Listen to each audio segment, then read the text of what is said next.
Sir আজকে বসিরহাট লোকসভা কেন্দ্রে সন্দেশখালীর ভূখণ্ডে সাজানের গড়ে আজকে যে এত বড় এক জনসভা কেমন লাগছে আপনাকে? সবথেকে প্রথম কথা হচ্ছে খুবই ভালো লাগছে, একটাই কারণ যেখানে মানুষ আজ পর্যন্ত ভোট দিতে পারতেন না, ম্যাক্সিমাম মানুষ বুথে যেতে ভয় করতেন, সেই জায়গায় দাঁড়িয়ে মানুষের অধিকার ফিরিয়ে দেওয়ার জন্য ইন্ডিয়ান সেকুলার ফ্রন্ট যে জনসমাবেশ করেছেন, এই জনসমাবেশের মাধ্যমে ইন্ডিয়ান সেকুলার ফ্রন্ট যেটা বোঝাতে চাইছেন, আপনাদের বাড়ি বসে থাকার কিছু নেই, আপনারা প্রত্যেকেই আসবেন, আপনারা প্রত্যেকেই বুথে ঢুকবেন, ইন্ডিয়ান সেকুলার ফ্রন্টকে ভোট দেবেন খামচিহ্নে দিয়ে আমাদের হাত শক্ত করবেন, তার উদ্দেশ্যে আজকে জনসমাবেশ এবং জনসমাবেশের মাধ্যমে আমরা সেটা বুঝিয়েছি।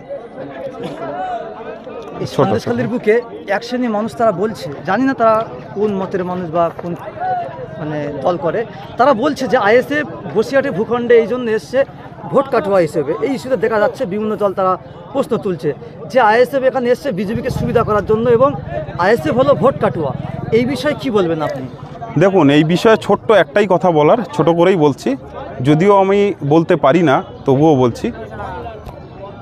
বিজেপির রেখাপাত্র বসিরহাটের বুকে আপনারা জানেন, ওনার যদি সব কিছু দেখা যায়, উনি পঞ্চায়েত বা পঞ্চায়েত সমিতি, জেলা, বিধানসভা না লোকসভার যোগ্য, এটা আপনারা বিচার করবেন প্রথম।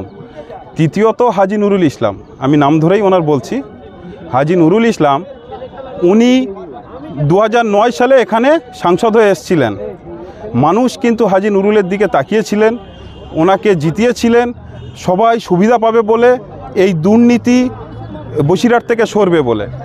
2009 থেকে 2024 সেই দুর্নীতি কিন্তু আজকের 10 গুণ বেড়ে গেছে। সেই হাজী সাহেবের নেতৃত্বেই প্রথম তৃণমূল বসিরহাটের বুকে এসেছিল, যে তৃণমূলের আজকে এত বাড়বাড়ান্ত। সেই হাজী সাহেবকে বসিরহাটবাসী মনে রেখেছেন, যে হাজী সাহেব মস্তানদেরকে রাস্তা দেখিয়েছিল, যে হাজী সাহেব প্রত্যেকটা জনগণের অধিকার ছিনিয়ে নিয়েছিল, সেই হাজী সাহেব 2024-এ আবার মানুষের সামনে মুখ দেখিয়ে এবং তার দল বলছেন উনি ওনাদের প্রার্থী। এই দুজনের মধ্যে একটা কথা বলি, আমরা ভোট কাটোয়া, ওনারা বলছেন এই দুজন যদি পার্লামেন্টে যান, একজন হাত তুলে দেবেন পাবলিকের জন্য, আর একজন চুপচাপ বসে থাকবেন। বিজেপি যেটা ঠিক করে দেবে তিনি সেটা বসিরহাটবাসীর জন্য নিয়ে আসবেন, আর একজন হাত তুলে দিয়ে বসে থাকবেন এবং বাড়িতে শুয়ে থাকবেন, হয়তো 5টা মিটিংয়ে একটা অ্যাটেন্ড করবেন, 4টে অসুস্থ বলে কাটিয়ে দেবেন। এর থেকে মনে হয় যে আইএসএফ ভোট কাটোয়া? মনে হয় আইএসএফ তো এসছে, এই সিম্বলে যদি যেতে আইএসএফ কি পার্লামেন্টে যাবে না?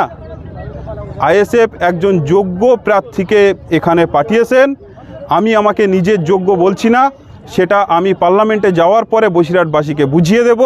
ওনাদের থেকে যিনি 2009 সাল থেকে যিনি এখানে সাংসদ ছিলেন, তাঁর থেকে কতটা আমি পরিশ্রমিক এবং কতটা মানুষের পাশে দাঁড়াতে পারি, কতটা দুর্নীতি বসিরহাটের বুক থেকে ছুঁড়ে ফেলে দিতে পারি, সেটা আমি বুঝিয়ে দেব। হ্যাঁ, বসিরহাটের মধ্যে আপনাকে বিভিন্ন জায়গায় ভোট প্রচারে দেখা যাচ্ছে, সোশ্যাল মিডিয়ার মাধ্যমে বা যে কোনো নিউজের মাধ্যমে, কিন্তু সন্দেশখালী কিন্তু বসিরহাট লোকসভার মধ্যে, কিন্তু সন্দেশখালীর বুকে আপনাকে ভোট প্রচারে তেমন দেখা যাচ্ছে না। এই বিষয়ে কি বলবেন? দেখুন, এই সন্দেশখালী এমন একটা জায়গা, এই পরিবেশ, এখানকার মানুষজন সুশিক্ষিত এবং পরিবেশ খুবই সুন্দর। এই সুন্দর পরিবেশটাকে, এই সুন্দর মানুষ, সুশিক্ষিত মানুষদেরকে কিছু টাকার বিনিময়ে কিছু গুন্ডা পুষে তাদেরকে বাড়িতে আটকানোর চেষ্টা করছে। শিক্ষিত সুশিক্ষিত মানুষ যারা আছেন, যারা সঠিক পথে চলতে চান, যারা সঠিক রাস্তা বাছতে চান, তাদেরকে ভয় দেখিয়ে বাড়িতে লুকিয়ে রাখা হচ্ছে এবং এই গুন্ডা বাহিনী তৈরি করেছেন সন্দেশখালীর বুকে। তাঁরাই ভোটের সময় আসলেই দেখা যায় বাড়ির সামনে দল বেঁধে, একে বলছে ভোট দিতে যাওয়া হবে না, ওকে বলছে ভোট দিতে যাওয়া হয় না, আইডেন্টি কার্ড কেড়ে নিচ্ছে। এই হচ্ছে সন্দেশখালীর পরিস্থিতি। এই সন্দেশখালীর মানুষ বুঝে গেছে, সেই ধরনের গুন্ডা দাঙ্গাবাজ বাহিনীকে আমরা ভয় করি না, সন্দেশখালীর মানুষ ভয় করে না, সবাই জেনে গেছেন। তাঁদের হাত ধরার জন্য নূতন একটা দল এসছেন, ইন্ডিয়ান সেকুলার ফ্রন্ট, যিনি পারেন, যে দলটাই পারেন সবার সাথে পাশে থাকার জন্য, সেই জন্য সবাই এগিয়ে এসছেন এবং আসবেন এবং থাকবেন।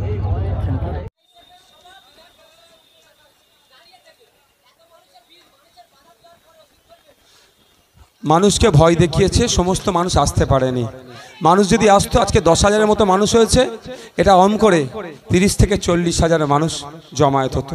তারপরেও যে মানুষ এসেছে বাধা বিপত্তিকে উপেক্ষা করে, সকলকে কুর্নিশ জানাই, ধন্যবাদ জানাই।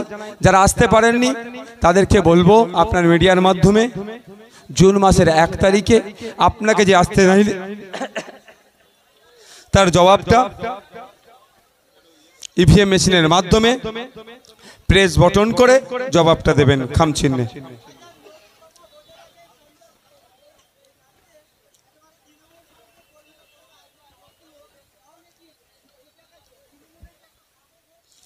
এটা আজকের তো নয়, এই বেচারিগুলো ভয়ে আসতে পারতো না।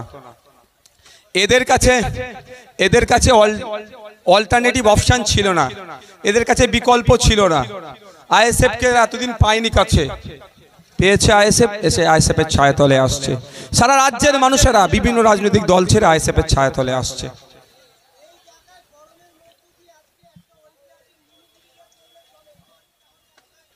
সারা রাজ্যের এটাই অবস্থা।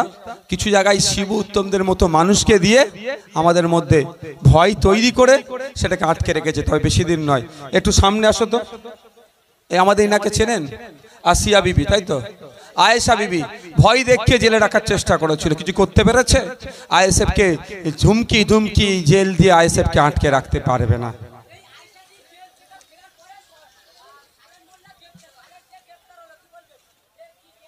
একটা বেল, অন্যটা জেল। থ্যাংক ইউ, ভালো থাকবেন। তৃণমূল সমর্থকরা তো দাবি করছেন যে এই বসিরহাট লোকসভা কেন্দ্র তৃণমূলের শক্তকারী, সেই জায়গায় আইএসএফ গোল দেবে বলে সহজ হচ্ছে। আইএসএফের ক্ষেত্রে কি বলবেন? দেখুন, তৃণমূল বলছে শক্ত ঘাঁটি।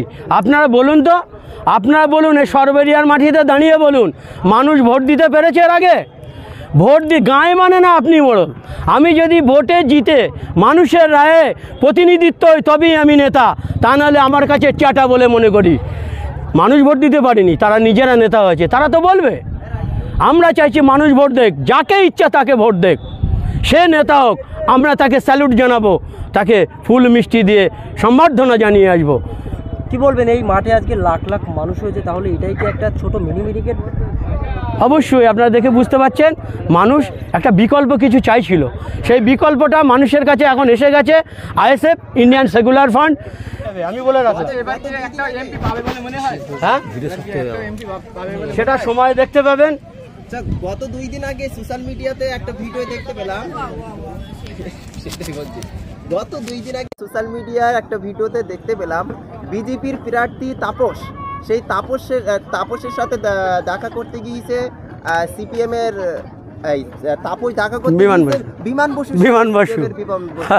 আমিও সোশ্যাল মিডিয়ায় দেখলাম, ওরাও মনে হচ্ছে বিজেপির তামাক খেয়েছে, বুঝলেন? আমার বোঝা হয়ে গেছে ও শালারও বিজেপির তামাক খেয়েছে। আর বাইরে ভুলবো, পাবলিকের সামনে বলে এক আর পিছনে করে এক, বুঝতে পেরেছেন? হ্যাঁ, বুড়ো বয়সে ওনার ভীমরথী চাগিয়ে, বুঝতে পেরেছেন? সিপিএমের যারা কর্মীরা বলছে আমাদের সঙ্গে যোগাযোগ রাখছে, ওদের সাইনবোর্ড করে পাঠাবে। এখানে কি সিপিএম থেকে জয়েন হয়েছে? আমাদের এখানে জয়েন্ট হয়েছে আজকে প্রচুর মানুষ, দেখলেন? প্রায় ও আপনার আইএসএফ থেকে, আইএসএফে জয়েন্ট করেছে, আপনার তৃণমূল থেকে জয়েন্ট করেছে, সিপিএম থেকেও জয়েন্ট করেছে। 1000-এর মতো মানুষ জয়েন্ট করেছে, আরও মানুষ লাইনে আছে। ভোট হলে দেখতে পাবেন। আচ্ছা, এই লোকসভা ভোটের পরে সিপিএমের পরিণতি কেমন হবে? বললাম না, সাইনবোর্ড হয়ে যাবে। ওই জন্য তো এখন থেকে বিজেপি তামাক খাওয়া শুরু করছে, বিমান বসে চলে গেছে কোথায়, দেখতে পাচ্ছেন না? আমি আর নতুন করে কি বলবো। যাক, ভালো থাকবেন, সুস্থ থাকবেন।